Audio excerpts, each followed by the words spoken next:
ما بقاش اللعب.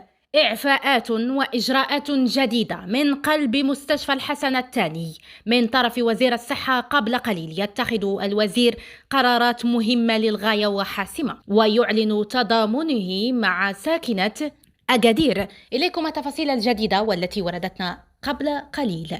للتعريف بي معكم دائما أنا على كازاوية نيوز، والآن بعجالة نتعرفوا على هذه التفاصيل اللي تعرفنا عليها قبل قليل. في أول رد على ما وقع أمام أو بالمستشفى الجهوي بمدينة أكادير، أول حاجة بدأ كلام السيد الوزير. أولا قال أول حاجة نبغي نعبر على تضامني أو كامل تضامني مع ساكنة أكادير، مع الأسر والعائلات ديال الناس اللي مريضة واللي كيعيشوا معاناة مع الاختلالات أو الناتجة عن الاختلالات اللي هاد المستشفى الجهوي. وهاد الاختلالات طبعا ما غاديش نكروها، راه كاينة وكنشوفوها. وتوصلت بآخر التقارير يوم أمس، وقررت اليوم بإعفاء مجموعة من المسؤولين في ذات المستشفى، وأيضا في المندوبية الإقليمية وكذلك المديرية الجهوية، لكي ندخل بطاقم جديد ولكي يقوم بهذه الإصلاحات المهمة.